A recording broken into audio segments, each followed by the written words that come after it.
ہمارے چینل تبلیغ T V کو ضرور سبسکرائب کریں اور نئی اپڈیٹس کے لیے گھنٹی کے بٹن کو ضرور دبائیں۔ ختم کر دیتے ہیں دل کا سکون۔ امام مالک کو مدینے میں سب سے زیادہ فالو کیا جاتا تھا، اور ایک حدیث میں ان کی طرف اشارہ ہے کہ مدینہ کے وہ عالم ہیں جن کے پاس لوگ دور دور سے سوال یہ ہے کہ آج کے دور میں امام مالک کا فقہ کم کیوں ہے؟ امام مالک کا فقہ کم کیوں ہے؟ اس کے بہت سارے اسباب ہیں۔ اس کا ایک سبب یہ بھی ہے کہ زیادہ تر حکومت جو رہی ہے نا، خلافت، وہ حنفیوں کے پاس رہی ہے، کیونکہ جو کوفہ تھا نا وہ مرکز تھا اسلام کا۔ جب حضرت علی رضی اللہ تعالی عنہ نے کوفہ ہجرت کی ہے تو دارالخلافہ کیا بن گیا؟ کوفہ۔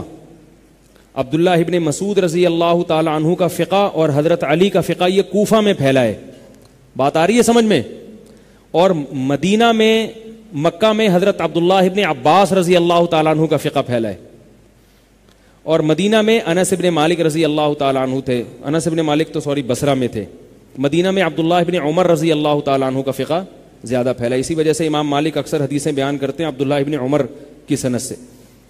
تو اب یہ جو کوفہ تھا، یہاں حضرت علی کے شاگرد تھے اور عبداللہ ابن مسعود کے، اور یہ مسلمانوں کا مرکز بن گیا تھا۔ تبھی آپ دیکھیں نا، بغداد کا بہت نام آتا ہے، تاتاریوں نے حملہ بھی بغداد پہ کیا تھا، مسلمانوں کا مرکز یہ تھا۔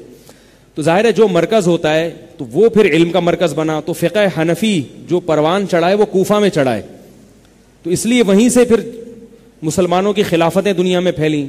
جہاد کرنے جو پوری دنیا میں لوگ جاتے تھے زیادہ تر وہیں سے جاتے تھے، تو اس کی وجہ سے جب جہاد ہوتا تھا خلافتیں قائم ہوئیں۔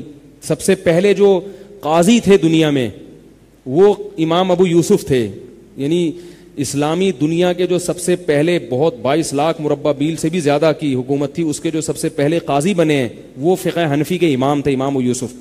تو یہ وہ ساری چیزیں تھیں جن کی وجہ سے فقہ حنفی دنیا میں سب سے زیادہ پھیلا۔ اور امام شافعی کا فقہ جو تھا یہ اس طرف مصر میں اور ملیشیا میں اور یہ جو دوسرے علاقے، تو ظاہر جس کے شاگرد زیادہ پھیلیں گے تو وہ زیادہ ہوگا۔ امام مالک رحمہ اللہ تعالیٰ کا فقہ جو تھا نا، یہ اس لیے بھی کم پھیلا کہ اس میں سادگی بہت تھی، زیادہ باریکی نہیں ہے اس میں، تو یہ اس وقت کے لوگوں کو زیادہ اٹریکٹ نہیں کیا۔ سب سے زیادہ تو باریکی تھی نا جس فقہ میں، وہ فقہ حنفی تھا۔ بہت سارے لوگ جب فقہ حنفی کے دلائل پڑھتے تھے، اس زمانے کی بات کر رہا ہوں، تو وہ فقہ حنفی کو قبول کر لیتے تھے، ان کو زیادہ جاندار لگتا تھا، اور بہت سارے فقہ شافعی پہ رہتے تھے، وہ بھی تھا۔ تو یہ ایک وجہ بنی ہے کہ اس میں گہرائی بہت تھی اور جزیات بہت زیادہ تھیں۔ فقہ حنفی میں بہت سارے مسائل کا حل ملتا ہے، دوسرے فقہاء کے ہاں بہت سارے مسائل کا حل نہیں ملتا۔